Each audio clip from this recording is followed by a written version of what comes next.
All right, everybody, welcome to Fit Over 40. I'm your host, Coach Clarence, and I have Byron Athene. Am I saying that correctly, brother? You are. Yes, you are. All right, perfect. And he's got quite the resume. He's a certified mind coach, certified NLP coach practitioner, level 5 professional diploma in psychotherapeutic counseling, level 4 diploma in rational emotional behavior therapy.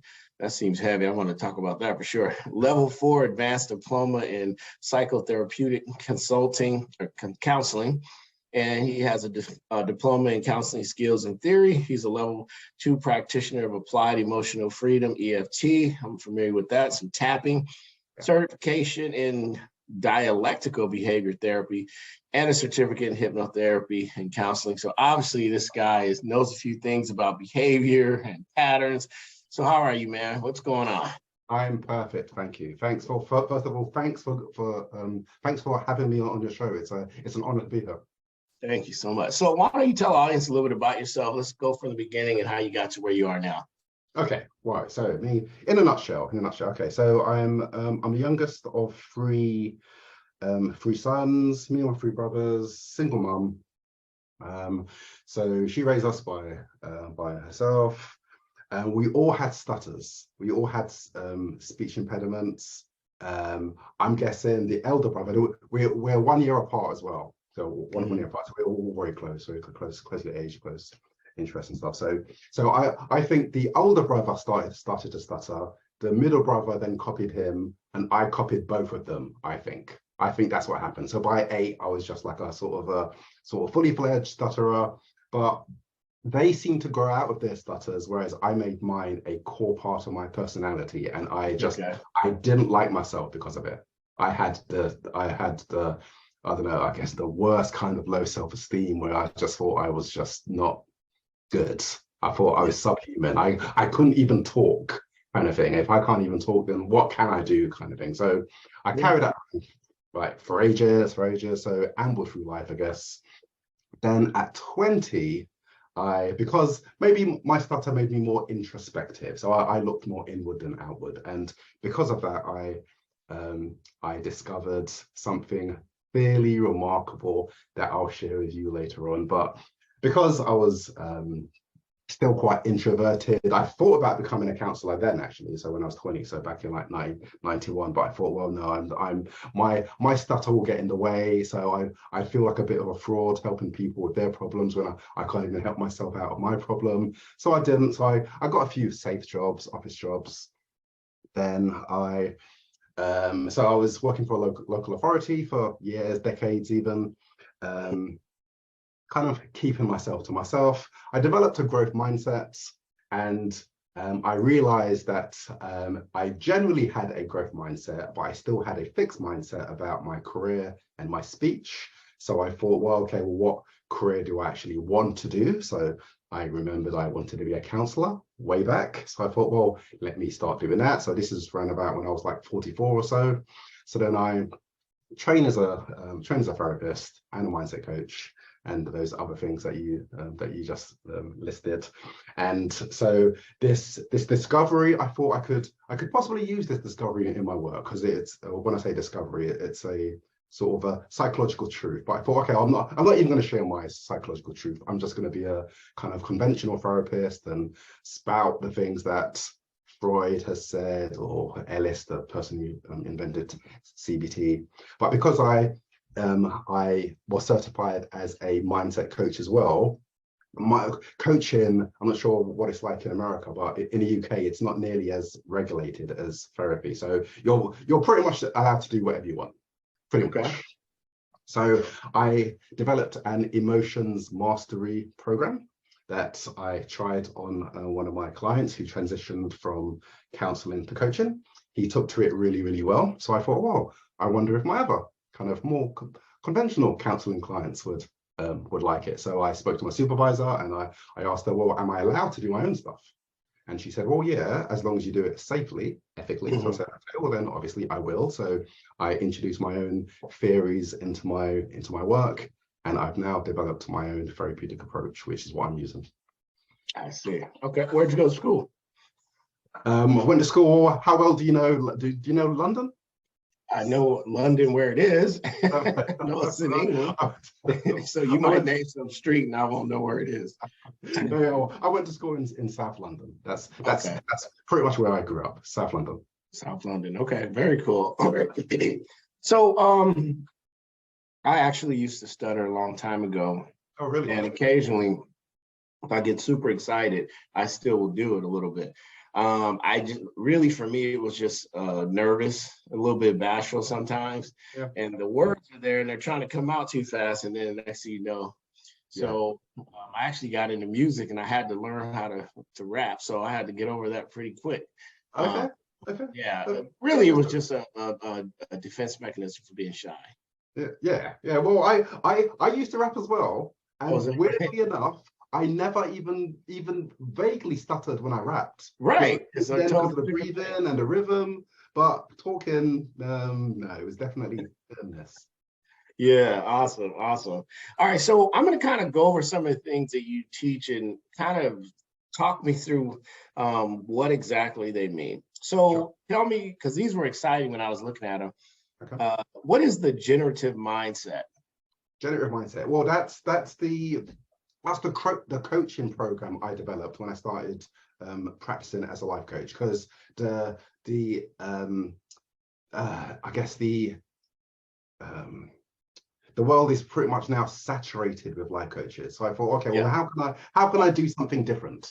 How can I do something different? So I've had a lot on my show, so yeah, exactly. So I thought, okay, well, I'm a certified. When I qualified for my coaching program, me and my peers had to choose a designated area. So like either I know health coach, whatever. So I decided I'd be a mindset coach because I'm very interested in mindset and stuff.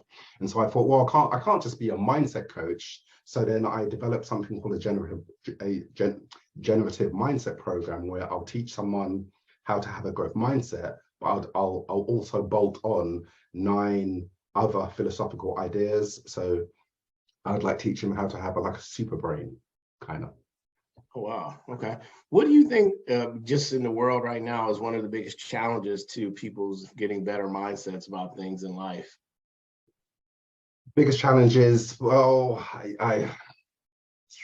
themselves. They can't get out of their own way. Yes, exactly. We are our own worst enemy. We really are. We're very creative in finding ways of getting in our own way, and we are excellent at it. We're really good at it. But the good thing is we are also our best ally. So if we can reconcile those two forces, then we will be pretty much unstoppable, I think. I see. So talk to me a little bit about emotions mastery, which I think everybody probably needs a little bit of that. Yeah. Oh, great. Yeah. So okay. So this is actually the thing that I wanted to talk about, which made me take your time. Okay. Right. So here we go. So let me, because like I said, I think I have discovered the real truth about why we have bad emotions. Okay. Yeah. As I stumbled across it. Yeah, well, I'll tell it to you. I'll tell it to you, but I can't just blurt it out, because that's what I used to do. I thought, oh, this is the truth. I'm going to tell people, and then I realized that people don't really want to hear the truth. Most people want their current beliefs confirmed. Facts. 100%. Yes, definitely. So I thought, okay, well then telling the truth isn't working. So I then realized that I would have to disconfirm someone's current belief. And then once I've done that, then that creates a kind of void of truth. And my discovery neatly fills that void of truth. So yeah, let me give you a quick chronology of how I found it. And if you allow me, Clarence, I will take your time. I'll kind of walk you through the process that I take my clients through in helping them to understand it. Sure. A quick chronology. Okay, so like I said, had a stutter, very introverted, kept to myself. At 20, I wasn't really that kind of I wasn't really that experienced with like relationships and stuff. So at 20, I started to go out with someone. It didn't work out, and it didn't even end badly, but it really affected me. You know, like proper heartache, proper, like, it felt at 20, nothing really bad had happened to me. So at the time it happened, it seemed like that was by far the worst feeling I had felt. I felt horrible. It's like everything reminded me of her. It was horrible. But I thought, well, that's life. In life, you're gonna feel bad. You just have to get on as best you can. And that's what I intended to do. That's what I intended to do. So, right, so like I said, 2 older brothers with stutters. The middle brother, Bernie, he had just read this book called Psycho-Cybernetics by Maxwell Maltz. It's all about positive thinking and mental rehearsing, like positive visualization and stuff. So I thought, well, I'll read this book in the hope that it's going to help me come to terms with my stutter. So I read this book. It didn't really help with my stutter, but it did introduce the idea to me that happiness comes from within, which was an idea, like, at 20, I didn't even know what psychology or philosophy were. Those weren't my interests. So that was an idea that I found groundbreaking. It was just because I kind of thought that I thought we were almost like emotional mirrors. If something bad happened, we just feel bad, obviously. Something good happened, we feel good, as opposed to it's internally created because of how we interpret events. So yeah, groundbreaking idea. But then I thought, hold on, if happiness comes from if happiness comes from within, why am I making myself feel like absolute crap because of this breakup? So then, so then I found myself being able to control my emotions much better than I thought I would, just by positive reframing, I guess. So I was able to control my emotions, much better than I thought anyone could, to the point where I could find myself, if something bad happened, I feel bad for like a split second, but then I can make myself feel better immediately afterwards. So then that made me question, if I can feel good right after feeling bad, what's the point of feeling bad in the first place? So then, then I went on a sort of a pilgrimage of discovery. I asked people, what's the point of bad emotions? And I heard like the same 10 responses over and over again. And these are reasons that I knew weren't true, because I had been in control of my emotions for maybe 3 months at that point. And at that point, there was no downside. I was just better in almost every single way. So someone would say, oh, you need bad to know good and stuff like that. I thought, well, that's just not true. That's just not true. So after about 3 months of having circular conversations, I thought, well, maybe no one knows. Maybe I'm never going to find out. Maybe this is just one of the many mysteries of life. So I was satisfied not knowing. So nothing much changed in my life until around about 1.5 years after that, when I met someone, we became friends. I told her about my emotional control. That was an idea that appealed to her. So she asked me if I could help her with her emotions too. So I said, well, yeah, I could just let you know what I did. And, well, you can do what I did, but it took me 1.5 years. It might take you 1.5 years as well. She said, well, she doesn't mind. She's not doing anything else. So I started to talk to her. I started to help her with her emotions, but it was just taking too long. So I thought, well, let me look for the real reason again. I thought if I find a real reason, maybe I can just take a shortcut and I can say, okay, well, then just do this to feel good. So again, I started to ask people for the reason why we had bad emotions. Again, I heard reasons that didn't make sense. Again, I felt frustrated that I was never going to find out. But then I found the truth and it blew my mind. It's like, oh my God. Oh my God. So, okay, so let me walk you through the process that I usually use on my clients. So, okay, let's imagine that there are 10 feasible sounding reasons, 10 plausible sounding reasons for the existence of bad emotions. Now, we're not going to have time to go through all 10. Oh, by the way, 10 wrong reasons, 10 reasons that you can disprove fairly easily. If you look, sure.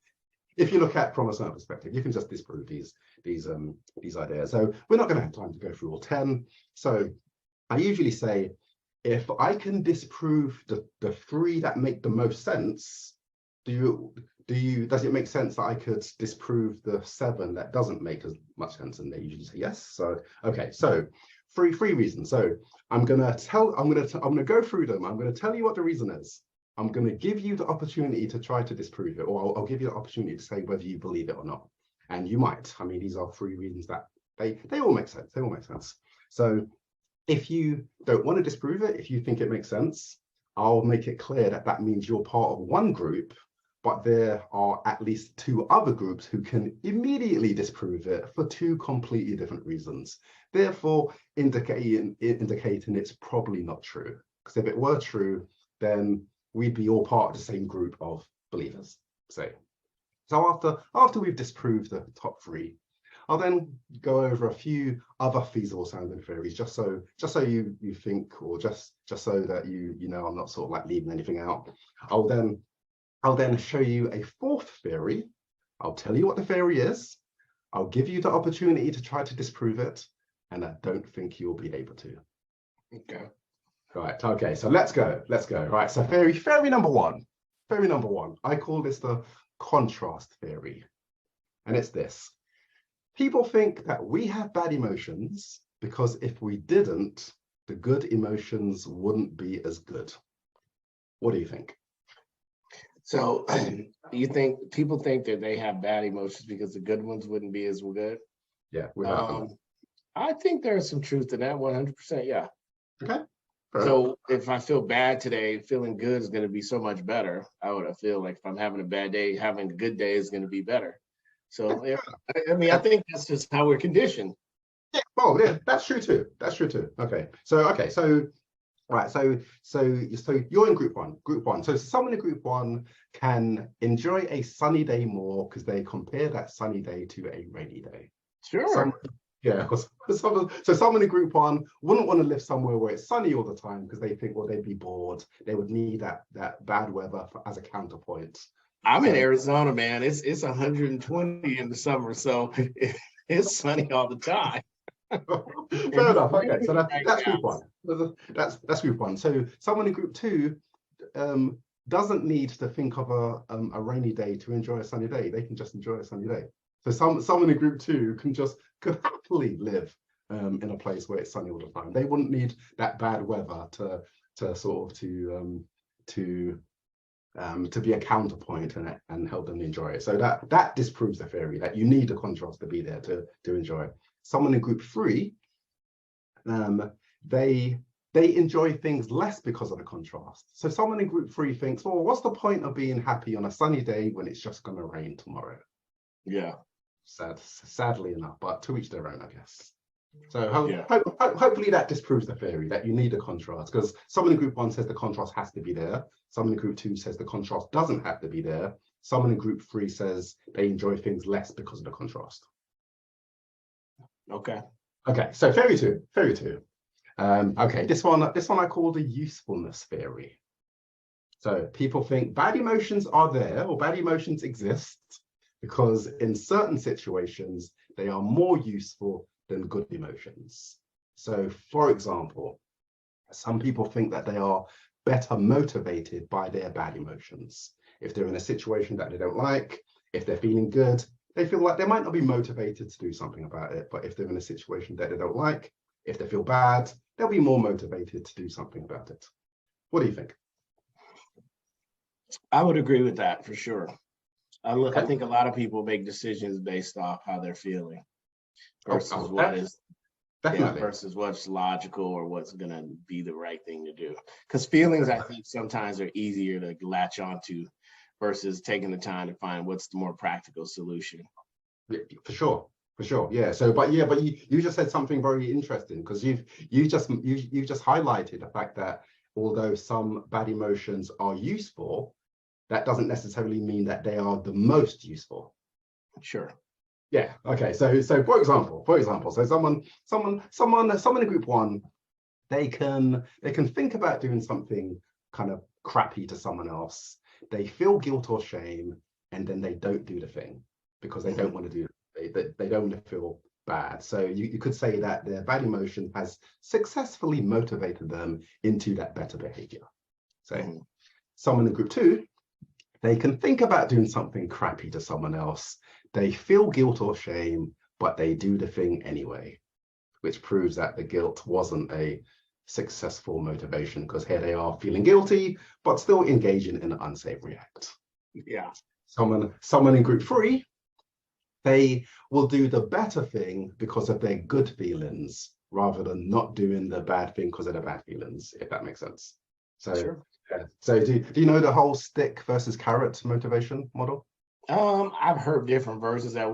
What's your thought on that? Okay, so yeah, so the just I guess it's just the general idea that most people are motivated either by stick or the carrot. The stick is a punitive measure or criticism or harshness or negativity, whereas the carrot is reward.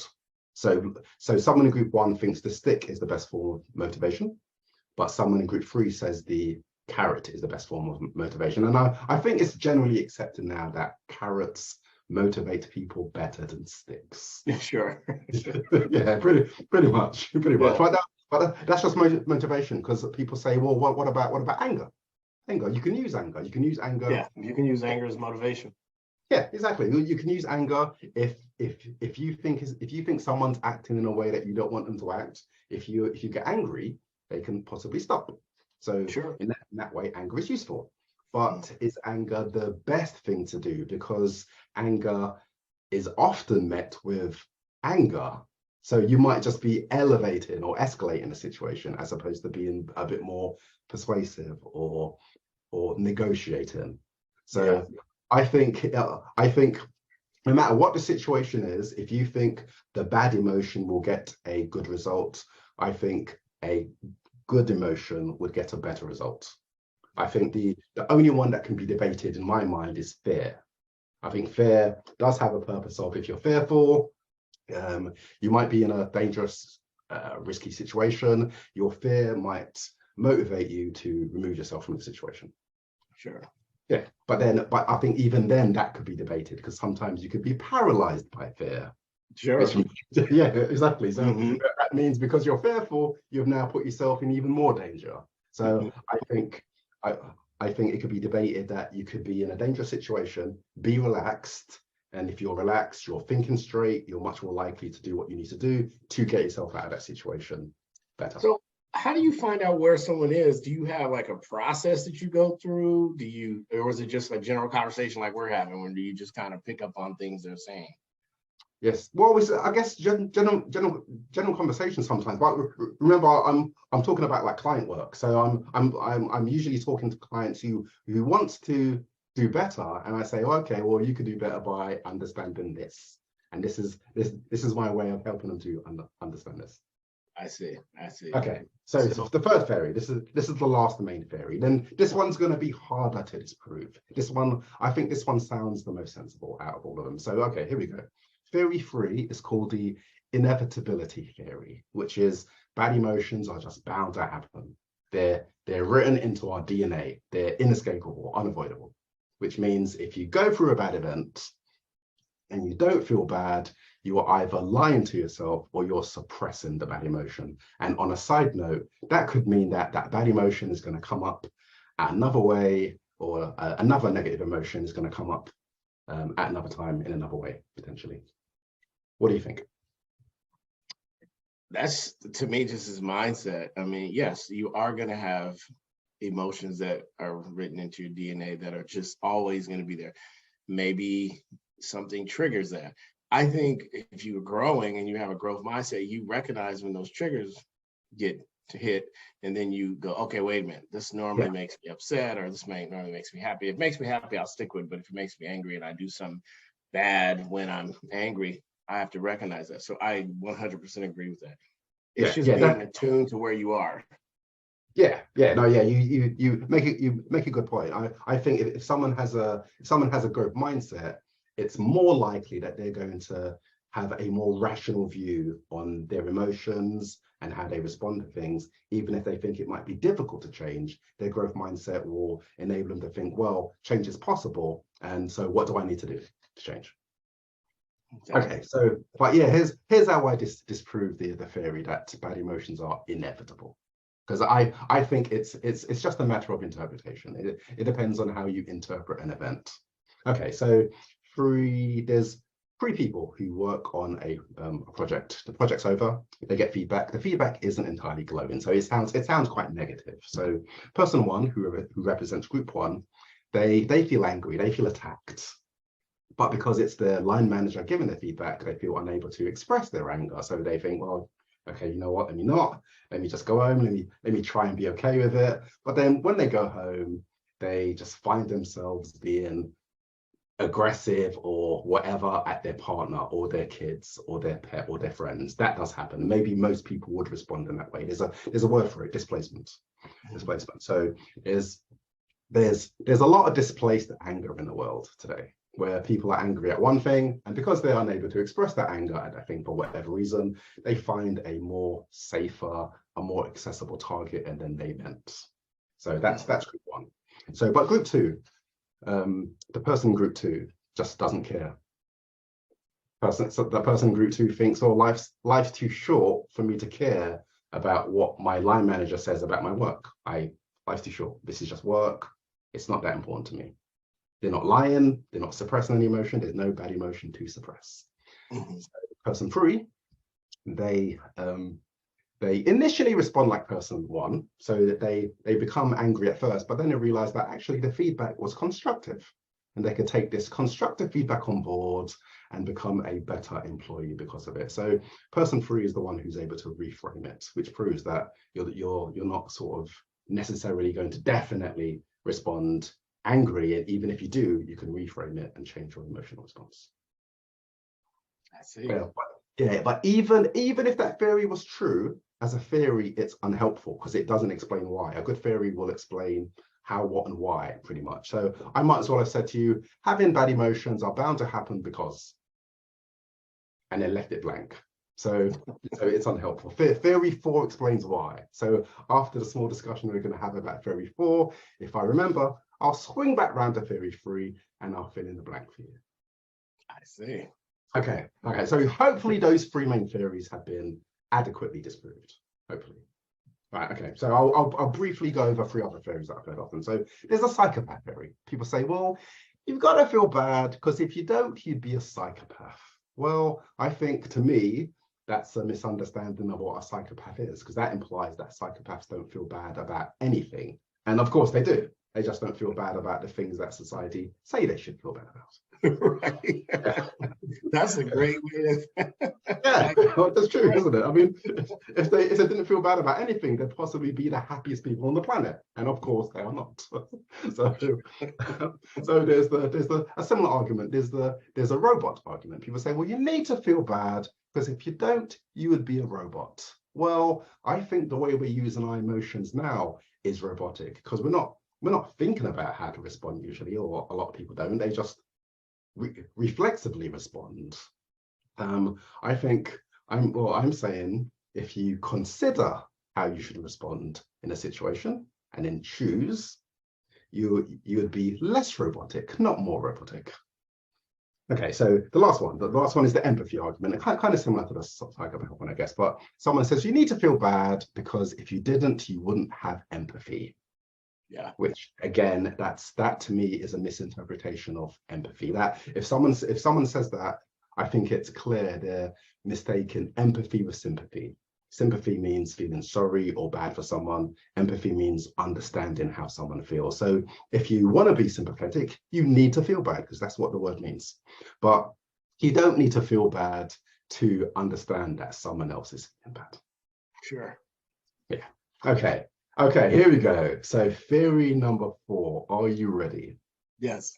You look ready. You do. Okay. So again, like I said, rather than blurting out, rather than saying it, what I'm going to do, I'm going to ask you 2 questions. Sure. And in answering those 2 questions, you are going to be unknowingly telling me what the theory is. All I'm going to do is just give you details afterwards. Okay. Yeah. Okay. Here we go. So question number 1. Why do babies cry usually? Generally. That's how they communicate. They're either saying, I'm hungry, something hurts, or I need food, whatever. Perfect. A baby cries usually because there's something it needs or wants, and it can't communicate that need or want in any other way. Excellent. Okay. Question number 2. What's a typical response to a baby crying from the caregiver or someone close to them? It depends on how good of a parent you are, I guess. I mean, Or you might be atypical? annoyed, like, be quiet, baby. Or no, if you, well, I think the general response is you try to figure out what's going on based on behavior. Well, it's 1 Yes, o'clock. He exactly. normally wants to eat at 1 o'clock, or, Exactly. maybe he has to poop or whatever. You try to figure out what's going on. That's the normal response. Good, yeah, good stuff. To rephrase and recap, a baby cries usually because there's something it need. There's something they need or want, and they can't communicate the need or want in any other way, so they cry.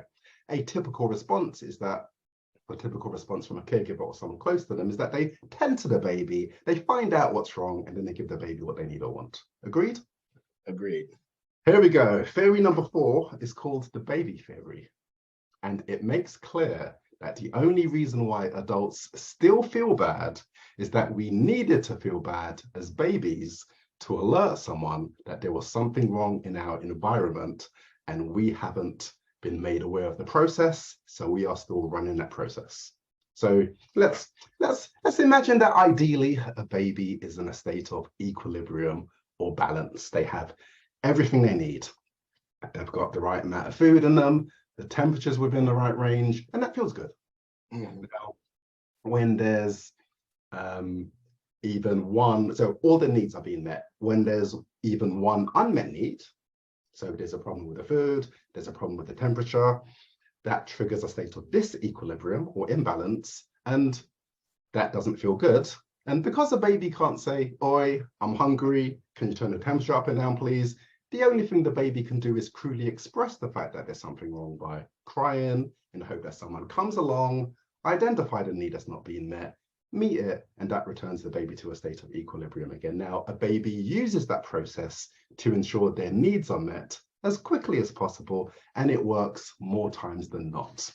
Now, when desires are introduced to the baby, and the baby perceives an obstacle to a desire, they now know that bad feelings get results, so they make themselves feel bad, express the bad feeling, knowing that someone's going to come along and hopefully give them what they want. That's a process that's running continuously. It's reinforced countless times, consolidated. We were never taught that that's what we were doing. Instead of being taught that that's what we were doing, we're taught these fake reasons for the existence of bad emotions, like we need bad to know good, or we need bad to motivate our behavior. So the real reason is an unconscious program. It's one of the original unconscious programs that's running constantly in the background. What do you think? I agree with that, because that's how I think humans learn, period, by repetitive behavior. For a baby, even I think of like a puppy knows that if it yelps, someone's going to say something's wrong. And then they learn it. Oh, if I just whine or cry like a baby, I'll get things done. And I think later in life, you go, well, if I do this, I'm going to get attention. If I yell and scream, I'm going to get attention. It's the same loop. It's an internal loop. Yep. Yeah. Yeah, excellent. Yeah, so I guess what I'm saying is that it's such an unconscious program that we then cover with lots of other stuff, that we pay more attention to that stuff as opposed to the original kind of truth, the original thing. And once we see the original thing, we would, I think, completely change the way we view the world. We view the world because of our good or bad emotions. If we saw the real reason why we had bad emotions, our view of the world would be different. I think that's the next level thinking, man, because if someone's yelling at you or showing anger, for you to have the wisdom to say, what do they want? Exactly. What do they really want? And then, that's deep, because I think thinking that way would solve a lot of problems. Instead of thinking about, this makes me angry, now it's about me, Exactly. And then both of them are going back and forth instead of going, what does this person need? Yeah, exactly. So so there's the emotional truth that I found. When I found it, I thought, well, you know what, the world needs to know. But then, like I said, that's when I realized that the people don't want to learn the truth. They want their beliefs confirmed. So I thought, well, okay, absolutely, I'm just not going to share it, I guess. And then I kind of I left it, I hid it, but then I thought, well, as a therapist, I can use it. So now I'm using it in my work. Mm-hmm. So when you have someone, how do you get them to recognize that they're clinging on to something? Because that seems to be the breakthrough, when you can move in, if you can get that wall knocked down. Yeah. Well, that is possibly the biggest obstacle in my work. It's getting someone to that level of awareness, because sometimes the person is maybe a bit too fixated on the problem to think about the actual cause, and maybe they're looking at the problem in a very, very specific way, and that's hard to change, because then I suppose to ease the work, we need to kind of get a plan, right? Okay, so the first thing I need to do is to show them this, and the second thing is to do this, the third thing is to do this, and you have to do it in a structured way. And even then, some people just reject it. Some people say, well, no, that's not true, I'm not a baby. Well, what do you mean? Like, so that's a challenge, definitely. Mhm. Yeah, I think that a lot of what you're doing and what I'm hearing is powerful, because as a trainer, when I'm dealing with clients who want to lose weight, if I can get to the nitty gritty of why they're doing something, most people know that if you eat something bad, it doesn't have a good effect. But why are they keep doing it? That's the mental part. And I think that's when I started to change how I approach training. And it's not popular, because the easy thing is to say, stop eating that or go work out more. But getting to why someone does that is huge. And that's why I like talking to people like you who get into the mindset. Mindset is everything. That's a big part of what I try to talk about, because that's where it starts. Because if your mind isn't in what your goal is, it's not going to happen. I don't care what you do. Yeah, yeah. The mind is where it starts and ends. The mind, like you said, mindset is everything, pretty much. Tell me real quick, what is the inner circle all about? The inner circle. Well, inner circle is the name of my coaching program. So I call it the inner circle because I would teach people, I'll teach clients how to be their own coach. So as opposed to kind of be a detached expert with tricks and like expertise and knowledge, I'm like, okay, well, this is what I do. This is what you can do to help yourself and anyone else you want to help. How do you think it takes from starting with you to someone getting that breakthrough, or is it all individual? Individual, definitely individual. Mm-hmm. I see. I noticed you do some emotional freedom technique, or EFT. There's a lot of trainers who try to use that. Talk to me about tapping a little bit, because a lot of people have heard that, but just briefly tell me about tapping, what that means to people, so they have an idea what that means. Okay, well, tapping works with the idea of meridian points. So that's the idea that we have energy centers in our mind, or sorry, in our body, and there's a certain sequence that if you tap them routinely a couple of times in a certain place for a certain period of time, then you can release emotional blockages, or you can release certain emotional reactions that you might be holding on to. I see. Gotcha. And is that physical, or is that more just kind of a mental way of explaining it? Like, are you physically tapping these meridians, or are you just getting people to get in touch with where they are? Oh, no, physical. Yes, it's physical. You can do it, or you can do it on yourself and ask them to do it to themselves. It's more powerful if they follow and then do it to themselves. But it's definitely physical. Okay, awesome. So, what is something that you are really finding that's working right now for the lay person? What is a takeaway someone could take of this, thinking, man, I'm going through some things? What is this? Just some simple advice you can give someone so they can start kind of thinking about what they need to do ASAP. Okay, so a simple takeaway. Okay, so here we go. So this is how emotions work. Our emotions are driven by the stories we tell ourselves. Our reality is built by the stories we tell ourselves, and that's where our emotions come from. So if you tell yourself a different story, even if it's even slightly different, you are going to feel differently. I would say it's impossible for you to change your perspective on something and feel the same. If you change your perspective even a little bit, your emotion will be forced to update. That's how our emotions are created and maintained. Our emotions are tied to our specific interpretations and stories, not the events. I love it. So how can someone find you if they like what they hear and they want to work with you? What's the best place to find you? I guess the best place would be to go to my website, www.byronathene.com. Mm-hmm. Do you have a social media, anything? Only LinkedIn at the moment. Yeah, I LinkedIn. don't really. Yeah, I'm not really into like That's Instagram. a great place for some of your work. Have you seen what's going on those sites? Instagram, Instagram. Facebook. You need to be on there coaching those people Okay.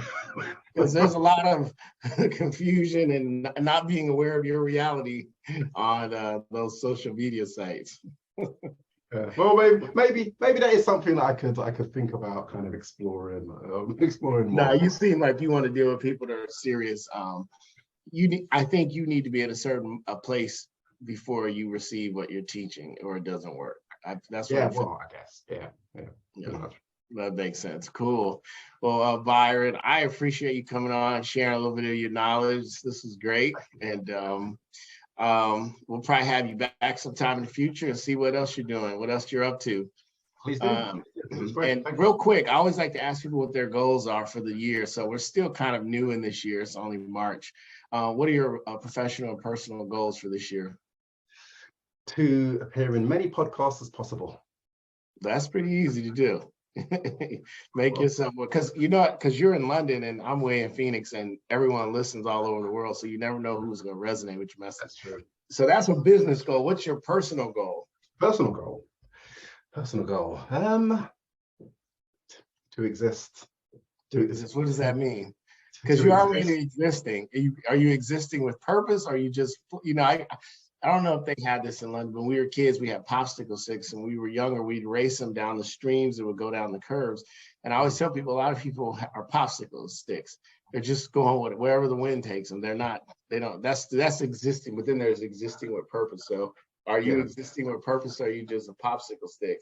No, okay. Well, when I say exist, I'm saying that with the understanding that I know why we've had bad emotions, and so there could be no non-purpose. Well, if you see I'm just teasing what it is, yeah. If you see what existence is, then existence is more than enough. I like to ask people those why questions. Why is that? Why do you believe that? Why do you think that? So, and if people can have answers, then we got to start somewhere. We got to know what your why is. If you don't know that, we're never going to get anywhere. Fair enough. Yeah, no, I get it. All right, cool. Well, I'm gonna stop the recording. Don't go anywhere. Okay.